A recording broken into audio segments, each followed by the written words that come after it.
But I just want to tell you, because when I saw all this youth, this great-looking young people, okay, I just said, I'm going to talk for a couple of minutes about success. Should I do that? Should I do that? Or do you want to hear about this boring politics, right? Should I talk about a little bit? I'm given so much money to talk about success, and I give it to charities. But I love talking about success. Frankly, I like talking about success much more than politics, right? But there are a few things when you're talking about being successful. And I say it, and it's never going to change. You have to love what you do. You're all young. Ideally, you'll love something that's a good business. For instance, some businesses aren't good business. I won't name them, but they're tough businesses. Other businesses historically have been good businesses. You have to absolutely love what you do. Ideally, love what you do in a good business, but you know what? If it's not necessarily that good, the loving is more important than having that good business. Some people want to be teachers. Some of the happiest people and the most successful people that I know are people that aren't the richest at all.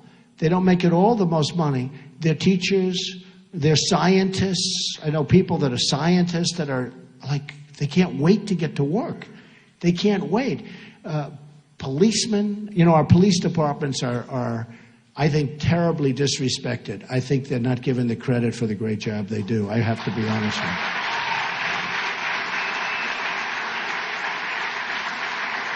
So true.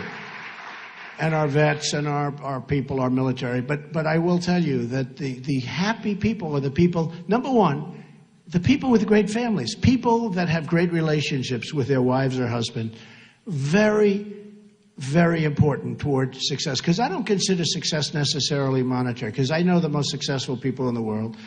And many of these people are really miserable people, okay? No matter what. And perhaps I'm in that category, okay? But I'm pretty happy. At least I'm very content, I can tell you. But some of the most successful people in the world, I know like many of them. I don't know all, I guess, but I seem to know all. And they cross my path a lot. And they're not necessarily happy people. They're very wealthy people, but they're, in many cases, extremely unhappy. Now, with all of that, I don't want to talk you out of things because we're talking about success. Most people think success is measured in the form of monetary success. It's not really. To me, a successful person who has a great family, who loves the family, loves the children, and the children love him or her, to me, that's a much more successful person than a person that's made $1 billion or $10 billion and is miserable and doesn't have a good family and nobody likes the person. And, I've seen them. I think I've seen every type of person there is that God created, if you want to know the truth. And the people are the happiest are not necessarily the people that are the wealthiest, okay? But in terms of monetary success, it does make life easier. You don't have to worry about food and housing and education and sickness. Your doctors, you go to the best doctors, and hopefully that solves the problems. But it does make life easier. And I tell so many stories about different types of people. For instance, you got to love what you do. You're going to never, ever quit or give up. Never quit. You're going to be so close. My father used to tell a story. He thought it was funny, but I actually thought it was more of a lesson. He viewed it as funny. And it was about a man who loved the cola business. He loved, soft drinks. That's what he loved. He just loved the business. Isn't it strange how people like different businesses? Look at all these geniuses, the heads of your college. And I think you like this better than politics, too. Don't we like this better? This politics, oh. So what happens is he loved the cola business. And he founded a company. It was called 3-Up. And my father would tell this story. He'd laugh. But I'd listen, and I'd say, I don't want to laugh. It's a lesson. And he found his company, 3-Up. And he was very proud, but the company wasn't making it. Didn't work, and he gave up, and it was just no good, and it went out of business. But he never wanted to quit. And he did another one. It was 4-Up. And he did 5-Up. And he did 6-Up, and they would all fail. And he just kept failing, and finally he gave up. And my father would say, if he only came up, if he just worked a little bit harder, just one more, he would have had 7-Up, and he would have been a tremendous success. And I laugh because I think of my father telling me that story. And we viewed it differently. And what I viewed it is not as comedy. I viewed it as never, ever give up. Just never give up. You can't. I view another word that you never hear when you're talking about success, and that's momentum. Some people, and you have to know about yourself. You have to know about momentum. Some people have a great momentum. It's even like me on the campaign trail. I took off 3 or 4 days, which is a lot because I've been going for months without any. A lot of people say, unlike Jeb, you have very high energy, right? It's true. But you take 3 or 4 days off, and that first day or two back, it's like, you got to get going. You got to get going. It's almost like don't take any time off. Vacation. If you want vacations, you're not really in the right business. I hardly ever take time off because I love what I'm doing, whether it's my business or whether it's now this. We're going to make America great again. And whether it's this, no matter what. But the word momentum is a very important word, and you have to understand it. And you have to understand how to think about momentum. And it's a word you never hear when you hear about success, but it's so important. And what happens is there was a man named William Levitt, and I had great respect for him. He was a great real estate person. And he was a young man, and he built Levittowns. Has anyone ever heard of Levittowns? Well, Levittowns were these massive housing developments, largely in Long Island, Pennsylvania, different places, but massive. He was really the first of the massive builders of homes. And he was a young man. He did unbelievably, became very, very rich, and everything he touched turned to gold, and it was incredible. And then what happened is he was offered a lot of money by Gulf and Western. It was a big conglomerate to buy his company. And you have to understand, William Levitt used to go around looking for nails, looking for sawdust. He'd sell the sawdust. He'd save the nails and use them again. He'd save chips of wood and use them for different things. Everything was perfect. He knew how to get zoning. He'd have lunch with the mayor. He'd have lunch with the council. He'd have dinner with everybody. He was the ultimate professional real estate developer, and he built Levittowns. Remember, he was the first really large-scale housing sprawl all over the country. Actually, they went all over the world. So Gulf and Western came to him, and they offered him a lot of money, more money than he ever thought possible. And he took it, and he said, oh, boy, this is great. He then retired at a very young age, very, very young. But he was going crazy. He was so bored. He was going absolutely crazy, but they had a restrictive covenant. He couldn't compete. He couldn't do what he knew best, which was building housing. And so he was retired. He moved to the south of France. He bought a magnificent yacht. Unfortunately, he got divorced, and he did a trophy wife thing, and, one of those things. And terrible person to do that. But he did it. But he had a wife who was a good wife, La Belle. And he named the boat after her, the yacht. And he was riding high. Everything was good. Now he's getting a little older. He's still in retirement, lost his momentum, remember the word. And Gulf and Western comes back, and they're dying. This is a big company, but they're dying because they don't send people to pick up nails. They don't send people to sell the sawdust. They don't send people to take the little scraps of lumber and bring them down and sell them and get very small amounts of money, but it all adds up.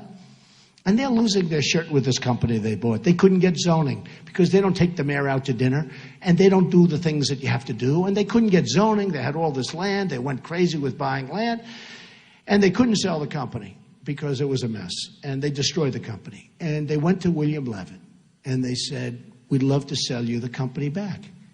And he said, I think it was about 12 years. He was out, okay, lost that whatever it is. And after 12 years, they came to him, they said, we'd love to sell you the company back. Would you have any interest? Yes, I would. I'd love to buy it back. So he bought this big company back, bigger than what he sold. He had all this land that was unzoned and all. And he worked like crazy. He worked 24 hours a day. Work. And he went bankrupt, out of business, totally bankrupt. The biggest, he went bankrupt. And by this time, he was an old guy. And I was at a party, and I was the new hot guy in New York. I was doing great with real estate, and I was on the covers of Business Week magazine and Fortune magazine. I was doing really well. And there was a man named Steve Ross that a lot of you folks would know from Warner Communications. And he was the hot guy in entertainment. He built Time Warner, and he was a great guy. Passed away from cancer, unfortunately, but he was an amazing guy, one of the great people in the history of the entertainment business. And he was giving a cocktail party. He had 50 people on his Fifth Avenue apartment. And I walk into the apartment. I was invited. And I see 50 people. And most of them are in the entertainment business. And I saw one person, pretty old guy, and he was sitting in the corner, and his name was William Levitt. And I went over to him because I was attracted to him because he was in my business. I didn't care about the entertainment people. I cared about him. And I said, Mr. Levitt, how are you doing? Donald Trump. He said, yes, I know. He said, I'm not doing well. I'm not doing well at all. I said, I read that, and it's too bad. What went wrong? And I'll never forget the expression of the statement. He said, Donald, I totally lost my momentum. So the thing you probably never heard. He lost his momentum. He took that time off, he came back, and it was a different world, and he lost his momentum. Now, the real lesson there is you have to know if you've lost your momentum so that you don't get hurt. And it's just something that I talk about because it's so different. And I watched him sitting in this corner. I don't even know why he was there, because he was no longer successful. But I guess Steve knew him and respected him for what he had accomplished, because what he had accomplished was amazing. He was the forerunner to so many massive developments that you see all over. But he said, I lost my momentum, Donald. I lost my momentum. I've never, ever forgotten those words. And I've always remembered them. And what you want to do is you want to keep going, keep going, keep going. But if you think you lost your momentum, slow down and refocus on maybe something else, because it's so important to keep the momentum going, okay? So important. So that's one of the many, many elements or stories. And one quick one that we also talk about and that I talk about, there's a certain amount of luck. Does anybody believe in luck? Just raise your hand. Who believes that some people are luckier than others, right? So I have a friend who's just an unlucky guy. Just an unlucky guy. He's smart. He went to the Wharton School of Finance. He's a brilliant guy, but he's always been unlucky. And no matter what happens, it just works that way. And he never really succeeded. And you'll find when you become very successful, the people that you will like best are the people that are less successful than you. Because when you go to a table, you can tell them all these wonderful stories and they'll sit back and listen. Does that make sense to you? Okay. Always be around unsuccessful people because everybody will respect you. Do you understand that? Anyway, but this guy, he had a thing, and he was just like struck. He was unlucky. And no matter what he did, I call him injury bound, or he was just always something would happen. So he'd be injured. I say, what happened? I broke my shoulder. How did you break your shoulder? Are you a football player? He goes, no, I slipped, I went down the stairs.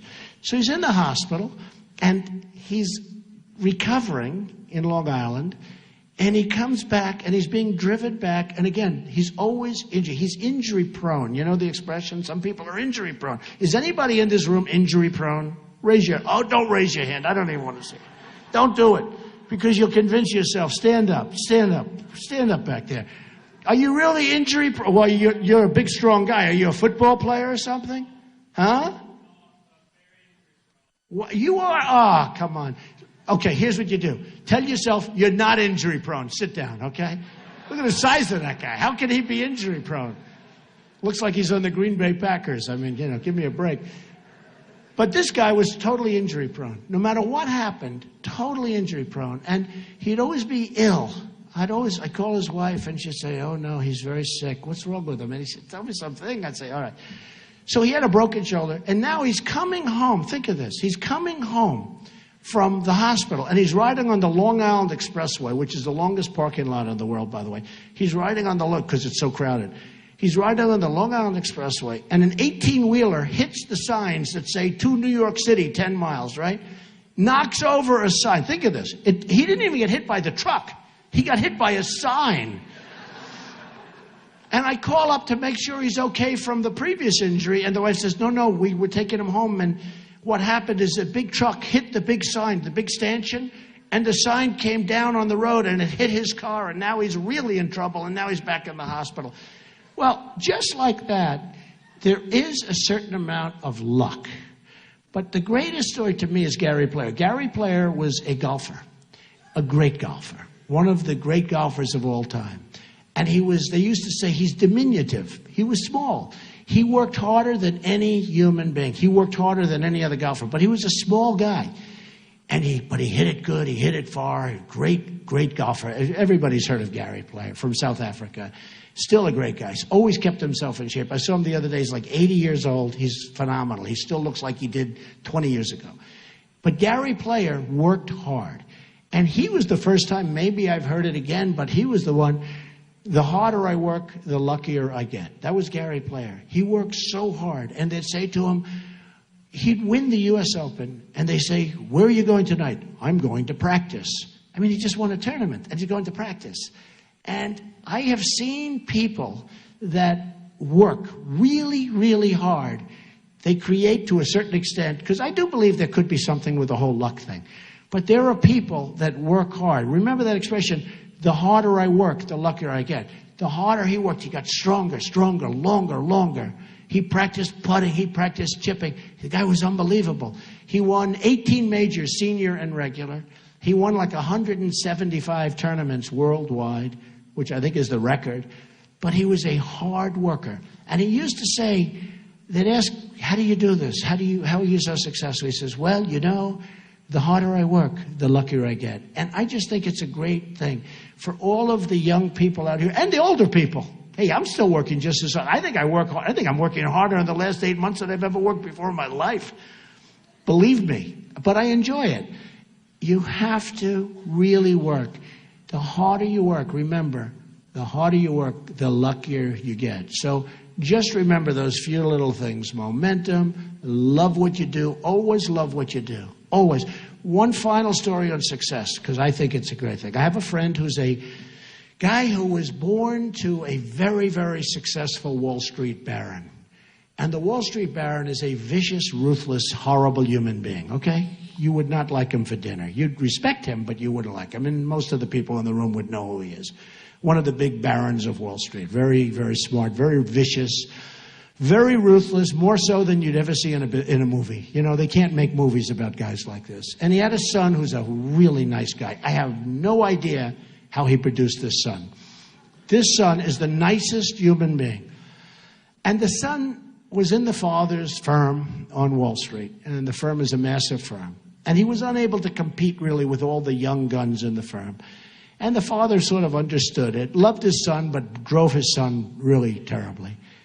And what happened is the son is at a club. He's a member of a country club out in Westchester.